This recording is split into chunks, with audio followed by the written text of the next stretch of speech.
Hey, Ed from Precision Gun Reviews, and we are back with another review. This time it's the Ruger LCP Max. Released in June 2021, it's a semi-automatic polymer-framed internal hammer-fired micro-compact pocket pistol chambered in 380 ACP. You can see here it weighs 14.5 ounces. It just weighed 14.4 in the previous video that I recorded with no audio, so yay for me. It is, well, you know what we could do?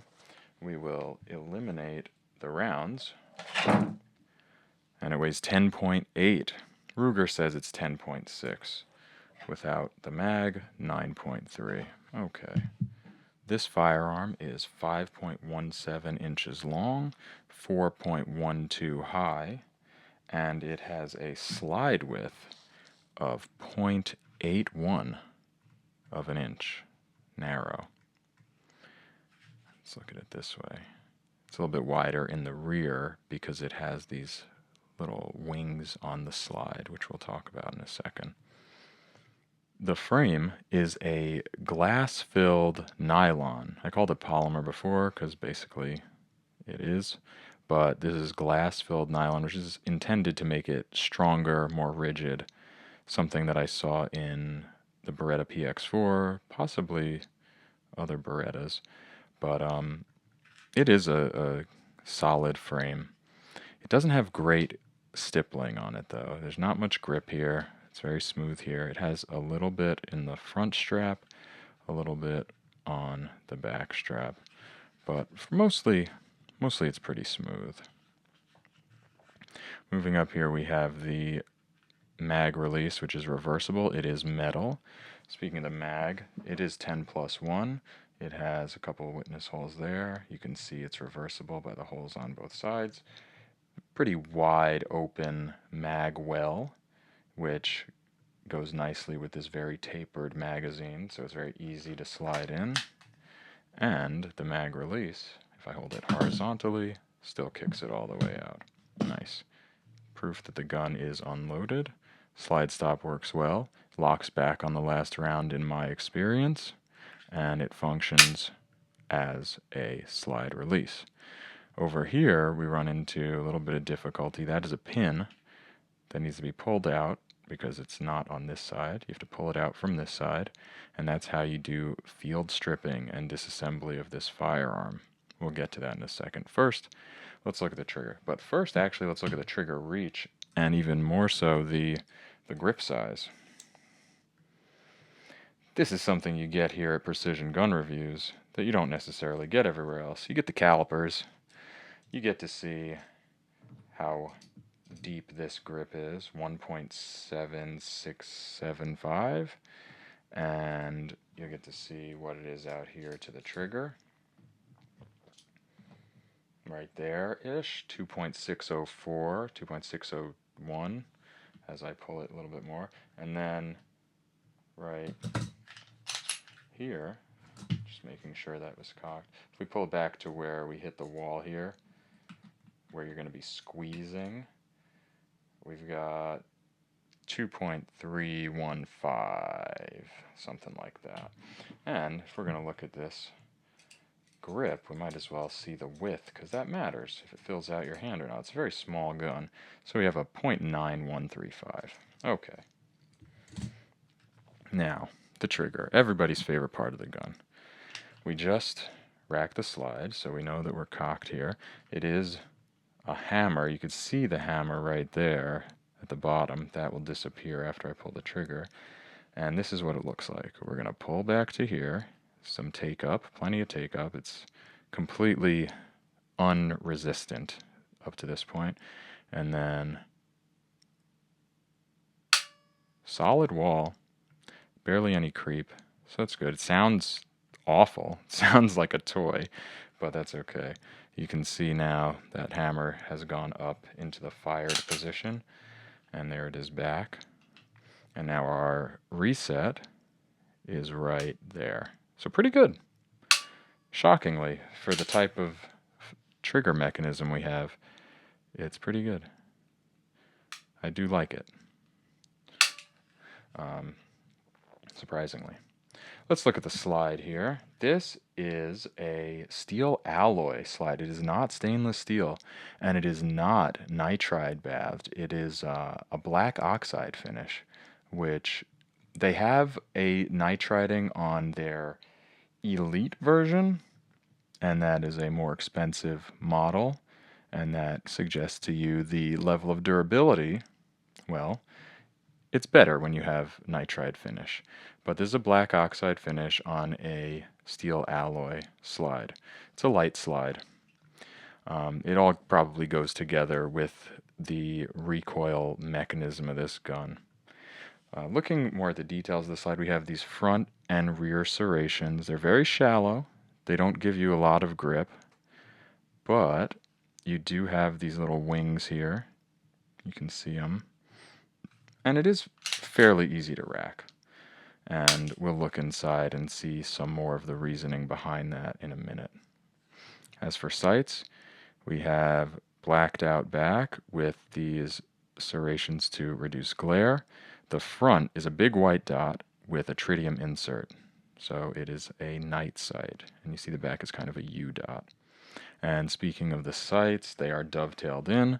They are Bodyguard pattern, which I'm not sure if that refers to the original Bodyguard or if the Bodyguard 2.0 has the same pattern, but that's the pattern here, so there should be some aftermarket sights available. But better is that they are drift adjustable. I mean, that's the main thing I would adjust on them because they're metal. They're good sights, so I don't see the need to replace them. And you can see on that rear sight it has a really flat front face, so you can rack this one-handed on something. We do have an external extractor, which is great. Now, this piece right here. For field stripping and disassembly, this can be a pain. I'm going to be honest with you. You don't have to pull the slide back, but, you can. It makes it easier later to put the slide back on while the hammer is in the cocked position. But you got to get in here. And if you have really strong nails, maybe you can do it, but you probably don't. Use like a knife blade or the back of a casing. It works okay. Sometimes it's more frustrating than others because the pin will sink a little bit below flush with the polymer, and then you can't get under there. But in this case, we did it. Comes right off. Beautiful.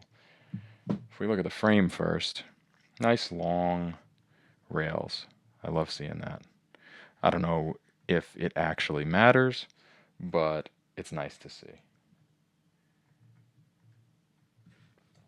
And metal. Nice. Very cool to see that on a small gun like this and on an inexpensive gun like this. So that's that. Our hammer's here. So you can see where that pops up again. And now to the slide. Here we have a dual uncaptive recoil spring and guide rod, metal guide rod. And it's very small. 2 very small springs also speaks to the light recoil of the gun. And now another thing, this is kind of what it's based off of. This is a patented camming design here. The geometry of this is unusual, and it is meant to slow the reciprocation of the slide and reduce felt recoil. So that's probably why we need a little bit less of a recoil spring, why it's a little bit easier to rack. It's probably all thanks to this cam geometry. But this is a 2.8-inch barrel with a 1/16 right-hand twist, and it is also a steel alloy. It is not from stainless steel, and it is also black oxide finished. There's our feed ramp. So again, not nitrided and not stainless. So a little cost cutting, a little bit of weight savings, but maybe sacrificing a little bit of long-term durability and corrosion resistance. Now to get this thing back on, a lot easier than taking it off, although I did it pretty well on camera here, which was a shock. We're going to slide it right back to somewhere. There we go. We're going to slide it right back. get it to here, and you can see a little silver piece, and we've got to get this pin right on top of that. And I did it, and slide it in. There it is. And there you go. It's back together. Now, this is a good gun. It's not a problem. You know, I said it's got a couple of little issues, a couple of little idiosyncrasies, but it has been reliable. I had it for about 3 years, and I never had a problem with it. I never had a failure to feed. I never had a failure to eject. I'm pretty sure I have never had a failure to lock back either, which I don't consider a failure, but just more of an annoyance. And that's great. I showed you that feed ramp. That is an improvement from the earlier LCP models. I believe it's just longer to allow for a lower likelihood of failures, and that bears out in my experience, so that's great. And the extractor was also improved from earlier models, and that makes it so that it's less likely to have failures to eject, and that's great. And again, it all bears out. It does have a very small amount of grip space, especially compared to the Bodyguard 2.0, which has a lower bore axis and therefore allows for more space below the trigger guard to grip the gun, and a little bit more space up in here too.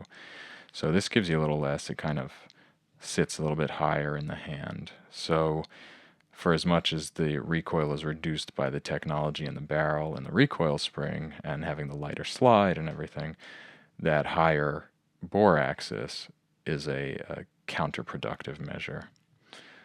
Anyway, still a great gun. I would still recommend this. I have switched over to the Smith Wesson Bodyguard 2.0 because I prefer it. Maybe I like Smith & Wesson better. Maybe I like the way it feels better in my hand. As a matter of fact, I do like the way it feels better in my hand. I like it a little bit better. I like that it has the nitriding. I like that it has a flat trigger. I like a few things about it. But if it didn't exist, this would be my Pocket 380. Because when you think about other Pocket 380s from long ago, you would have things with terrible sights. You would have them with terrible triggers. You would have them with very difficult to rack slides. So this is a great improvement despite the way that trigger sounds with that hammer making that spring noise. This gun has a retail price of $479, and you can generally find it for $379. So not very expensive, and reliable, and small, and light. I would recommend this gun. I would also recommend the Smith & Wesson Bodyguard 2.0. Really take your pick. I would say hold them in your hands, see which one you like better. And that's all I have to say about it. So thank you so much for watching. My name is Ed from Precision Gun Reviews, and until next time, you stay safe out there.